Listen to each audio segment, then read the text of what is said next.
लेकिन सत्ता में सबसे पहले बात करते हैं 4 देशों के बीच चल रही बम, गोली और मोर्टार वार्ता की। आपको सुनने में थोड़ा अजीब हो सकता है, ये लग रहा होगा, लेकिन ये है सच। पिछले कुछ घंटों से दुनिया में कुछ ऐसा ही हो रहा है।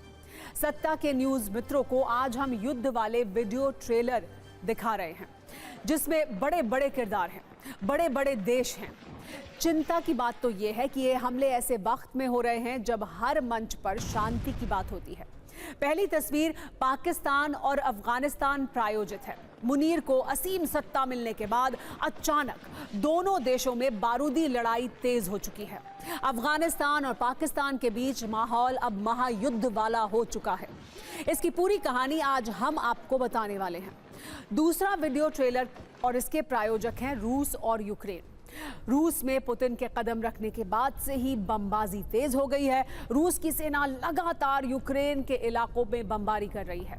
मिसाइल से हमले किए जा रहे हैं। यूक्रेन के अहम ठिकानों को टारगेट कर रही है। आज हम दोनों तस्वीरों को एक नई जानकारी, नए समीकरण के साथ डिकोड करेंगे। पहले बात करते हैं पाकिस्तान की, जहां हर बदलते दिन के साथ स्थिति बिगड़ती जा रही है। पाकिस्तान में लोकतंत्र पर लगातार बारूद तंत्र हावी हो रहा है। जब से पाकिस्तान के संविधान में बदलाव कर सेना प्रमुख आसिम मुनीर को CDF यानी चीफ ऑफ डिफेंस फोर्सेस बनाया गया है, वहां सिर्फ और सिर्फ मुनीर तंत्र की चर्चा हो रही है। बड़ी बात यह है कि पाकिस्तान में इस परिवर्तन के बाद तालिबान भी एक्शन मोड में आ चुका है। इधर मुनीर को चोरी चोरी सत्ता की कमान दी गई है, तो वहीं पाकिस्तान में चल रही इस सियासी हलचल को देखते हुए तालिबान आधी रात को पाकिस्तान पर टूट पड़ा है। वो भी इस कदर कि मुनीर आर्मी के पसीने छूट गए। हमारे पास कई वीडियो सबूत हैं जो पाकिस्तान की सत्ता की परेशानी को बढ़ा सकते हैं, जो ये बयां कर रहे हैं कि पाकिस्तान के सामने तालिबान के तेवर ना कम थे और ना ही कम हुए हैं, ना ही आगे कम होंगे। अब दोनों देशों में युद्ध विराम का कोई मतलब नहीं रह गया है। तालिबान ने पाकिस्तान पर बड़ा हमला किया है। Spin Boldak, Kandahar, Durand line, Chaman border में ये हमले हुए हैं। कंधार में तो पाकिस्तान और अफगानिस्तान के बीच आमने सामने की लड़ाई हुई है। स्पिन बोल्डक में अफगानिस्तान ने भीषण फायरिंग की है। अंधेरे में गोलीबारी की ये तस्वीर मुनीर के लिए किसी चुनौती से कम नहीं है, क्योंकि दावा यह है कि तालिबान ने पाकिस्तान को भारी नुकसान पहुंचाया है। रात में कई घंटों तक पाकिस्तान की चौकियों पर, पाकिस्तान के जवानों पर, पाकिस्तान के पुलिस वालों पर कुछ इस तरह गोलियां बरसाई गई।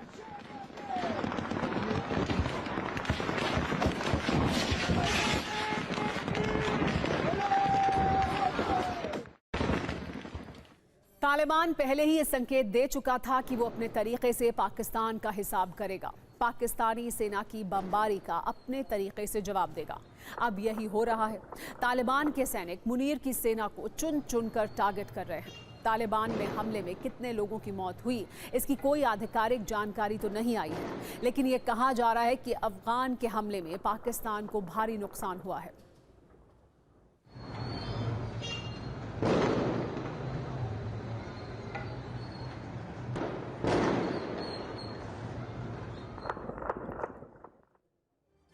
पाकिस्तान की अफगानिस्तान में कई राउंड की शांति वार्ता फेल हो चुकी है। इन तस्वीरों को देखने के बाद ये उम्मीद भी की जा सकती है कि जल्द दोनों देशों में कोई समझौता होगा। पाकिस्तान और अफगानिस्तान में गोलीबारी के बाद डूरन लाइन पर जबरदस्त अफरा तफरी है। लोग घर छोड़कर जा रहे हैं। दोनों तरफ के लोग घर छोड़कर सुरक्षित ठिकानों पर जा रहे हैं। चमन बॉर्डर पर हालात नियंत्रण से बाहर हैं। दोनों देश की सेना एक दूसरे पर सीज फायर तोड़ने के आरोप लगा रहे हैं।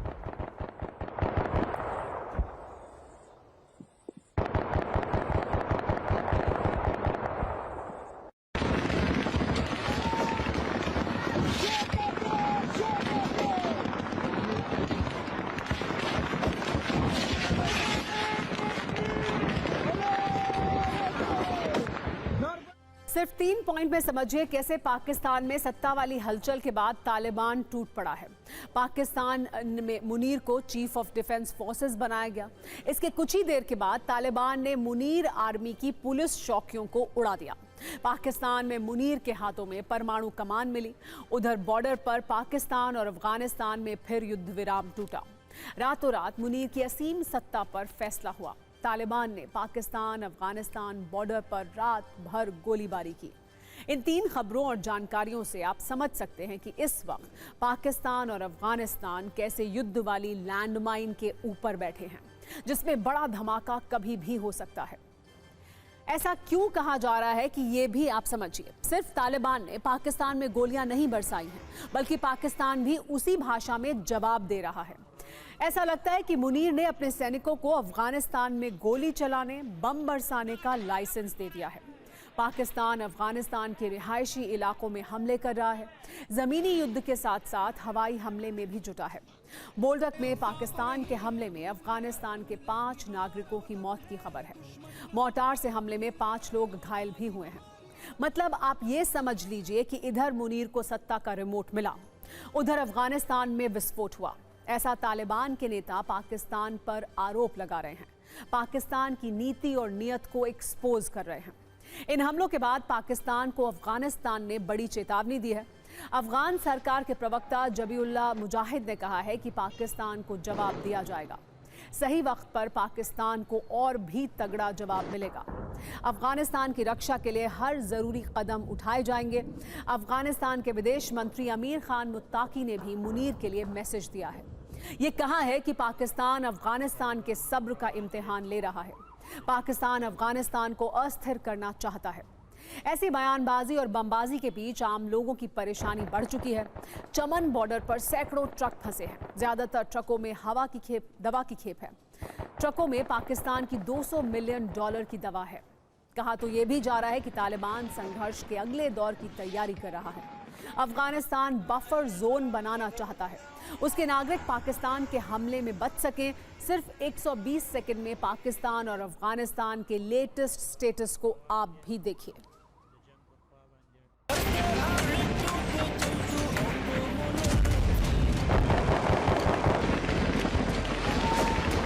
पाकिस्तान और अफगानिस्तान के बीच संघर्ष में एक बात की चर्चा लगातार हो रही है, वो है पाकिस्तान की बेचैनी। तालिबान की ओर से ये आरोप है कि पाकिस्तान लगातार हवाई हमले का उल्लंघन कर रहा है। पाकिस्तान सेना ने कई बार अफगान सीमा में बमबारी की है। दोहा सीज़फायर डील के बाद भी पाकिस्तान ने हवाई हमले किए हैं। दरअसल अफगानिस्तान डूरन लाइन को आधिकारिक सीमा नहीं मानता। पाकिस्तान चाहता है कि तालिबान इस सीमा को मान्यता दे।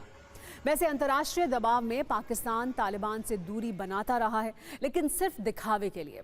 हकीकत यही है कि तालिबान से ज़मीनी युद्ध कई बार शिकस्त खा चुका है। इसमें पाकिस्तान हवाई हमले इस वजह से कर रहा है।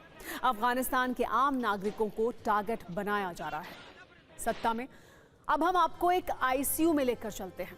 वैसे आईसीयू का नाम सुनकर हर किसी के दिमाग में आमतौर पर किसी अस्पताल का कमरा और आवाज़ करती हुई मशीनें आती हैं, लेकिन इस आईसीयू में देश के लाखों लोगों का दर्द है, जबरदस्त गुस्सा है, आंसू हैं, परेशानी है, और इन सब की गुनाहगार सिर्फ एक एयरलाइन है, इंडिगो एयरलाइन। इसीलिए इस आईसीयू का नाम इंटेंसिव केयर यूनिट नहीं बल्कि इंडिगो क्राइसिस यूनिट है। वो इंडिगो जिसने सिर्फ इसलिए देश के लाखों लोगों को संकट में डाल दिया है कि उसके मुनाफे की उड़ान कम न हो जाए। और करीब 3 लाख यात्रियों के इस आफत काल पर जानते हैं इंडिगो एयरलाइंस का जवाब क्या है? सिर्फ 5 शब्द, सॉरी। लाखों लोगों पर अत्याचार करने के बाद सॉरी, जिसमें पछतावा की कम और बेशर्मी की मात्रा बहुत ज्यादा है। इंडिगो के प्लेन की उड़ान और लैंडिंग भले ही ना हो रही हो, लेकिन उसके क्रैश सिस्टम पर सवालों की लैंडिंग जरूर हो रही है, जिसका जवाब इस एयरलाइन को देना ही होगा। पहला सवाल, क्या इंडिगो एयरपोर्ट पर यात्रियों को बंधक बनाकर सरकार को झुकाने में लगी है? क्या इंडिगो एयरलाइन और उसके सत्ताधीशों ने जानबूझकर एयरपोर्ट पर ऐसी क्राइसिस बनाई ताकि सरकार को ब्लैकमेल किया जा सके, और अभी भी यही हो रहा है? क्या इंडिगो एयरलाइन देश में सरकार के नियम और कायदों से ऊपर उड़ती है? क्योंकि जो हुआ लगता है वो सब कुछ सोच समझकर किया गया। जब सरकार ने 5 महीने पहले FDTL यानी फ्लाइट ड्यूटी टाइम लिमिटेशन के नियम बनाए थे, तो इतना समय रहने के बाद भी इंडिगो ने स्टाफ की भर्ती क्यों नहीं की? क्या इंडिगो ने पहले ही ये सोच लिया था कि एयरपोर्ट पर हालात इतने खराब होने के बाद वो सरकार से डील करेगी और नियम वापस करवा लेगी? क्या इतना सब कुछ होने के बाद सिर्फ एक सॉरी बोलकर इंडिगो एयरलाइन अपने दाग धोने की कोशिश में लगी हुई है? सवाल ये भी है कि क्या इंडिगो अपने मुनाफे के लिए पायलट और स्टाफ पर वर्कलोड का अत्याचार करती है? अगर ऐसा नहीं होता तो वो नए नियमों को गंभीरता से लेती और स्टाफ की भर्ती करती। लेकिन उसने अपने क्रू मेंबर्स और पायलट को काम के बोझ तले दबाने में ही अपना मुनाफा देखा। और एक सवाल ये भी बनता है कि क्या इंडिगो का असली मकसद सिर्फ प्रॉफिट कमाना और पैसा कमाना है? क्या यात्रियों की सुरक्षा उसके लिए मायने नहीं रखती है? जरा टाइमिंग पर भी गौर करिएगा। ये सब कुछ तब हुआ जब भारत में रूस के राष्ट्रपति पुतिन मौजूद थे। ठीक उसी वक्त दुनिया के तमाम चैनल्स और अखबारों में भारत की एयरपोर्ट क्राइसिस ब्रेकिंग न्यूज बनी थी। तो क्या इंडिगो ने देश की छवि को खराब करने का भी काम किया? आज भी देश में इंडिगो की करीब 850 फ्लाइट कैंसिल हुई है, जबकि सिर्फ 4 दिन में इनकी संख्या 2000 के पार है।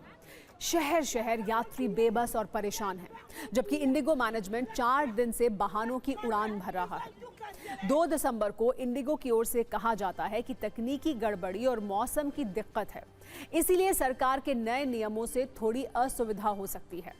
3 दिसंबर को इंडिगो ने कहा कि तकनीकी दिक्कत से फ्लाइट प्रभावित हो रही है, लेकिन जल्द सब कुछ ठीक कर लेंगे। फिर मुसीबतों का टर्बुलेंस बढ़ा तो 4 दिसंबर को जवाब आया। नए नियम से रोस्टर क्राइसिस हो रहा है, स्टाफ और पायलट की कमी है, माफी मांगते हैं, थोड़ी मोहलत दें। लेकिन लोग पूछ रहे हैं, जब पिछले 5-6 महीनों में कुछ ठीक नहीं किया तो अब जादू की ऐसी कौन सी छड़ी है जो घुमाते ही सब ट्रैक पर आ जाएगा? इंडिगो के खिलाफ लोगों में गुस्सा बहुत ज्यादा है। किसी का कहना है कि इंडिगो ने बता दिया देश में कोई कानून मुनाफे से बड़ा नहीं है।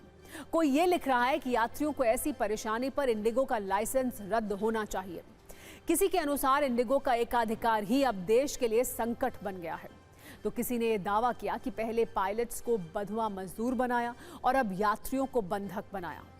अब इंडिगो यात्रियों से अपील कर रही है कि एयरपोर्ट जाने से पहले वेबसाइट पर लेटेस्ट फ्लाइट स्टेटस चेक कर लें। लेकिन अब इंडिगो का स्टेटस बिगड़ने वाला है। खबर है कि सरकार बड़े एक्शन की तैयारी में है। सीईओ को भी हटाया जा सकता है और यात्रियों का दुख देखते हुए हम ये कह सकते हैं कि एक्शन जरूरी है। वैसे ये इंडिगो अपनी टैगलाइन में ऑन टाइम का दावा करती है, लेकिन उसकी वजह से यात्रियों का बैड टाइम चल रहा है। इंडिगो हैजल फ्री सेवाएं देने की बात कहती है, लेकिन सच यह है कि एयरपोर्ट पर मचे त्राहिमाम के बावजूद इंडिगो टेंशन फ्री है और अफोर्डेबल का टैग भी उसे बदल देना चाहिए, क्योंकि उसकी जगह नो फ्लाइट अवेलेबल की लाइन को उसे इस्तेमाल करना चाहिए।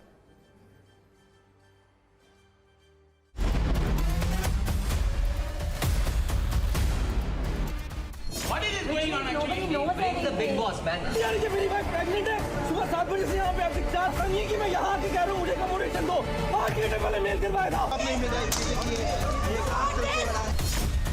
आप देना 3 बजे से जवाब पूछ रहे थे तो इधर आना इधर आना इधर आना इधर आना इधर आना जवाब दे। मैं 2 बजे से इधर हूँ, मैं 2 बजे से पूछ रहा हूँ। मुंह खोल मुंह खोल मुंह खोल मुंह खोल मुंह खोल। क्यों नहीं किया? आपका कैंसिल है। यहाँ पे आकर कैसे बैठ सकते हो? जवाब दे। अबे जवाब दे। अबे जवाब दे। Je vais retourner en France. Je vais retourner en France. 4 दिन से 3 दिन से बिना खाए पिए सोए यहाँ पे खड़े। ऐसा करने लग, ऐसा करने लग। प्यार से बोले मैडम, प्यार से बोले हम 3 दिन से प्यार से बोल रहे हैं। क्या इधर आके भाषण मत दे, भीख मांगी बात तेरे को, निकल ऐसे।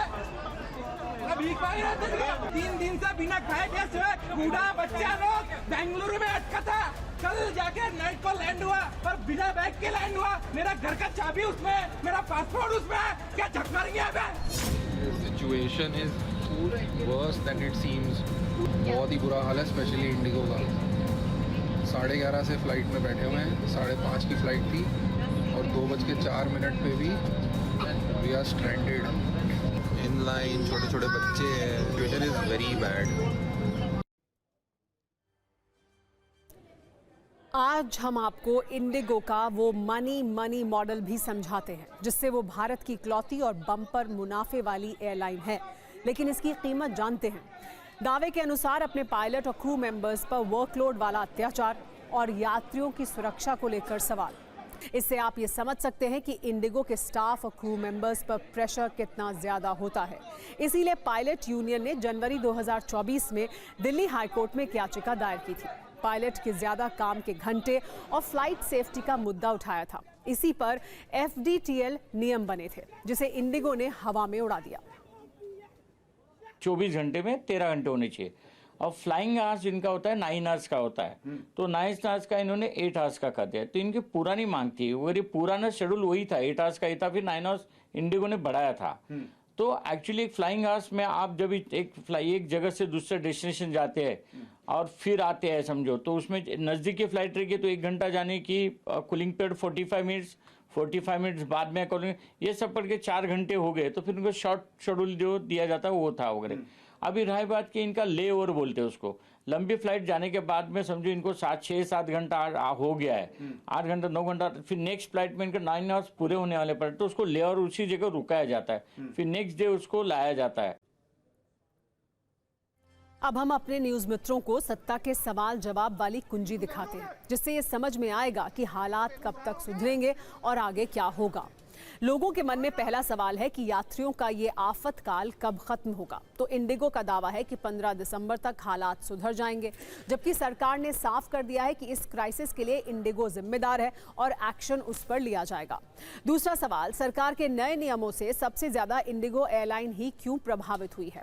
तो इसका जवाब है कि भारत के एयरलाइन मार्केट में इंडिगो की हिस्सेदारी करीब 65% है और इंडिगो अकेले रोज 2300 से 2500 फ्लाइट ऑपरेट करती है, जिसमें सबसे ज्यादा लोग सफर करते हैं। अगला सवाल, सरकार ने जो नियम बनाए हैं आखिर वो क्यों जरूरी हैं।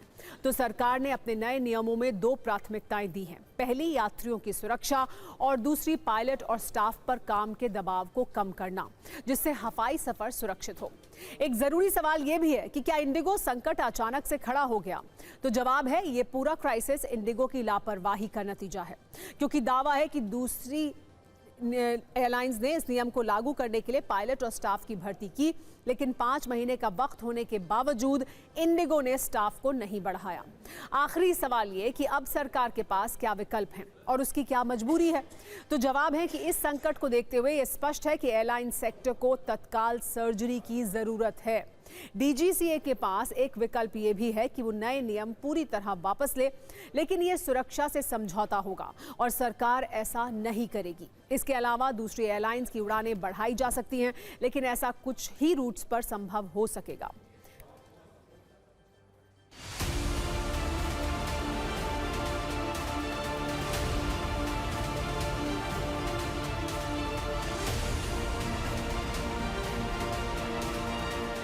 आप देखें तो जो इंडिगो का रिजर्वेशन और टिकटिंग काउंटर है, यहाँ पर अभी भी लोग कतार लगा कर रखे हैं। कोई रीशेड्यूल करवा रहा है अपनी फ्लाइट, तो कोई अपने फ्लाइट का रिफंड ले रहा है। किसी को कुछ समझ में नहीं आ रहा है कि आगे क्या करना है। यहाँ पर बगल में देखें, आकाशा एयरवेज है और स्पाइस जेट एयरवेज है और बगल में स्टार है। यहाँ पर दूसरी फ्लाइट जो है स्पाइस जेट की, उसकी बुकिंग कराई जा रही है, लेकिन जो फ्लाइट है वो 2 गुना 3 गुना 4 गुना महंगी हो गई है। इसमें क्या क्या है? Passport, visa? मेन मतलब मेरे हस्बैंड का पासपोर्ट है और शाम को he has to fly to Bahrain and passport is in the bag, तो बैग अभी तक आया नहीं, तो he can not fly to Bahrain today. मेरे बैग में मेडिसिन्स है, डॉक्टर्स का प्रिस्क्रिप्शंस है, स्किन इन्फेक्शंस मुझे हो रखी है। ऐसा कैसा मैनेजमेंट है इनका? सब लोगों को भेज दिया लेकिन किसी का बैग नहीं भेजा। फ्लाइट कैंसिल कर रहे हैं और बुकिंग भी ले रहे हैं। इतने बेशरम ये लोग। मुंबई से जो उड़ान लेने वाली सारी इंडिगो की फ्लाइट है वो कैंसिल कर दिए। अल्टरनेटिव कोई भी सोल्यूशन नहीं है। अभी बोल रहे कि कैंसिलेशन करेगा तो भी आपको रिफंड 15 दिन के बाद मिलेगा। I check the prices but वो 90,000 प्राइस दिखा रहा है फॉर बॉम्बे नागपुर फ्लाइट, जो usually on an average 5 to 6,000 चलता है। शेड्यूल नहीं कर रहे हैं आपको? मैं रीशेड्यूल करवाऊंगा नहीं इनसे, क्योंकि इनका कोई भरोसा नहीं है। 3 बजे की फ्लाइट थी और 3 बजे वाली फ्लाइट कैंसिल होने के बाद भी हमने उसको शाम को रीशेड्यूल करा। आज की 11:20 की फ्लाइट को रीशेड्यूल करा और वो एयरपोर्ट पे आने के बाद पता चला कि कैंसिल हो गई, जबकि मॉर्निंग 5 o'clock पे वेब चेक इन का मैसेज आ रहा था। मेरी इंडिगो की, मैं नागपुर जा रही थी एक इवेंट के लिए, so it got cancel and I am really feeling bad because वो लोगों ने 1 महीने पहले से प्लानिंग करके रखी है। सो इट्स रियली पैथेटिक यार। 3 दिन से यहाँ परेशान हूँ। होटल में पेमेंट कर रहा हूँ, न मेरे पास पैसा है रहने का न खाने का। ये लोग कुछ मैनेज नहीं कर रहे हैं, व्हील चेयर नहीं दे पा रहे हैं। ये मेरे साथ हैं, मेरी मदर है, और जब मैं इनसे मांग रहा हूँ तो ये इंग्लिश बता रही है, ये sir, that sir, this sir, no sir. ये क्या है? ये कैसी? वैसे आसमान में अपने उड़ते विमानों से इंडिगो ने मुनाफे का जो रनवे तैयार किया है, उस पर इस क्राइसिस की वजह से बड़ा डेंट लगने वाला है। इसके रुझान भी आने लगे हैं। इंडिगो एयरलाइन अपनी टैगलाइन ऑन टाइम से बैड टाइम की ओर बढ़ रही है। वो देखिए, ऑन टाइम परफॉर्मेंस यानी समय पर उड़ान भरने और पहुंचने की सटीकता, जो 2 दिसंबर को 35% रह गई। लगातार फ्लाइट रद्द होने और लेट होने से 3 दिसंबर को ये ऑन टाइम परफॉर्मेंस गिरकर 19.7% रह गया, जबकि 4 दिसंबर को इंडिगो का ऑन टाइम परफॉर्मेंस गिरकर 8.5% पर आ गया है। ये संकेत इंडिगो के लिए अच्छे नहीं हैं, वो भी उस भारत में जहां एयरलाइन थोक के भाव में खुलती है और थोक के भाव में बंद होती है। वैसे इंडिगो क्राइसिस की वजह से दूसरी एयरलाइंस भी यात्रियों की आपदा में मुनाफे का अवसर तलाश रही हैं, उस पर गिद्ध दृष्टि लगाए बैठी हैं। लेकिन अब सरकार की नजर उन पर टिक गई है। सरकार ने स्थिति को देखते हुए विमान किराए की बढ़ोतरी पर रोक लगा दी है। साफ कर दिया है, तय सीमा से ज्यादा किराया न वसूला जाएगा। इसके लिए सरकार किराए की रियल टाइम निगरानी कर रही है। नियम तोड़ने वाली कंपनियों पर एक्शन लिया जाएगा और अब 500 किलोमीटर तक हवाई सफर में सिर्फ 7,500 रुपए का किराया ही लगेगा। इसके अलावा और भी दूरियों के लिए किराया तय कर दिया गया है। हालांकि इंडिगो का संकट इतनी जल्दी खत्म होने वाला है, हालात देखकर ऐसा लगता नहीं है। इंडियन डोमेस्टिक एविएशन में इंडिगो का जो शेयर है वो 65% है। इंडिगो के पास इस चीज का गुरूर था और उन्होंने डीजीसीए के साथ मिल करके उनको ये विश्वास था कि उन्होंने कोई भी ये एक्शन नहीं किया और मेन इशू इनका ये था कि इन्होंने इस पर्टिकुलर सर्कुलर का इम्प्लीमेंट नहीं किया था और इनको ये आभास था कि जब भी ये इसको इम्प्लीमेंट करेंगे इनको एडिशनल क्रू और एडिशनल कैबिन क्रू की जरूरत होगी, जिसको के लिए इनके पास 2 साल का समय था। इनको तुरंत कर लेना था, क्योंकि आज की डेट में अगर ये एडिशनल पायलट्स या क्रू को एम्प्लॉय भी करते हैं तो उनके ट्रेनिंग, उनके रूट क्लियरेंस, उनकी टाइप ट्रेनिंग, उनका वेरियस क्लियरेंस में 1 से 2 साल का समय लगता है, जिसको उन्होंने खराब कर दिया। अब इस खबर का नजरिया 9। सरकार ने जो नियम बनाए थे वो यात्रियों की सुरक्षा के लिए जरूरी हैं।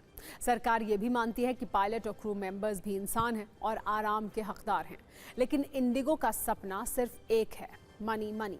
इसीलिए उसने सरकार के नियमों को हवा में उड़ा दिया। अगर वो स्टाफ और पायलट के वर्कलोड को लेकर गंभीर होती तो पूरे देश में अव्यवस्था का ऐसा टर्बुलेंस नहीं होता।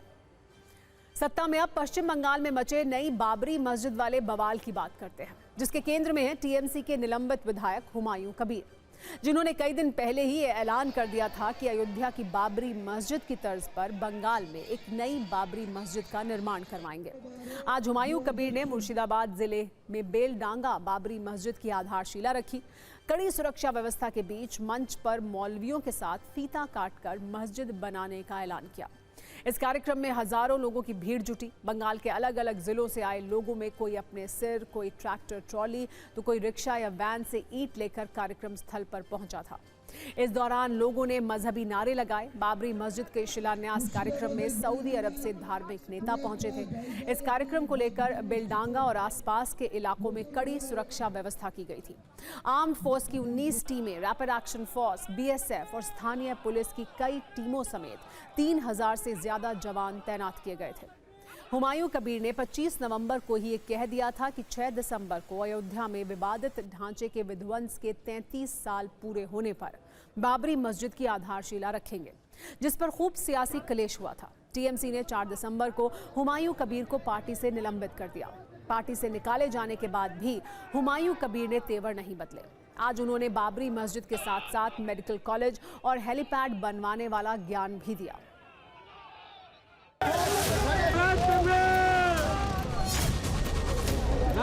तो इंशाल्लाह हमारा हाई कोर्ट कलकत्ता में ये अर्जी गया था। बहुत राजनेता मतलब हर पॉलिटिक्स पार्टी ने इसको रोकने का कोशिश किया, मगर हमारा हुमायूं भाई झुका ना झुकेंगे ना कभी झुकने वाला है। वो एक रॉयल बंगाल टाइगर है और टाइगर की तरह सिर उठा के जिंदा है।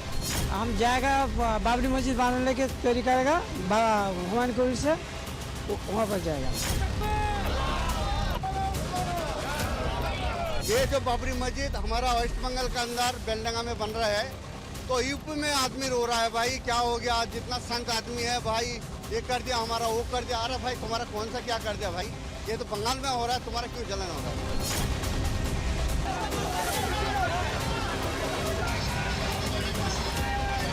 আপনাদের ভাটা থেকে কত কিলোমিটার? এই তো সামনে ভাটা 10 কিলোমিটার।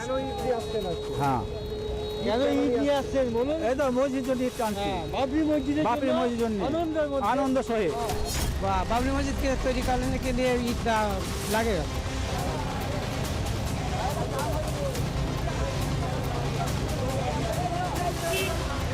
ये 12 बजने दीजिए, 12 बजेगी तो यहाँ कुरान तिलावत शुरू होगी, कुरान तिलावत खत्म होगी, कुरान खत्म जो कंप्लीट होगी उसी टाइम ये शिलान्यास रखा गया। नहीं तो मस्जिद बनाएंगे, मस्जिद को साथ साथ मेरा कोई इस्लामिक हॉस्पिटल भी बनाएगी, एक मेडिकल कॉलेज भी बनाएगी, वो दूसरा एक होटल कम रेस्तरां भी बनाएगी, पार्क भी बनाएगी, हेलीपैड भी बनाएगी। बंगाल में बाबरी मस्जिद के शिलान्यास के साथ ही आज सियासी कलेश का भी नया राउंड शुरू हो गया। हुमायूं कबीर के बहाने बीजेपी और टीएमसी ने एक दूसरे पर तीखे प्रहार किए। बीजेपी ने कहा हुमायूं कबीर को ममता बनर्जी का पूरा समर्थन है, तो वहीं टीएमसी ने कहा हुमायूं कबीर ये सब कुछ बीजेपी के इशारे पर कर रहे हैं।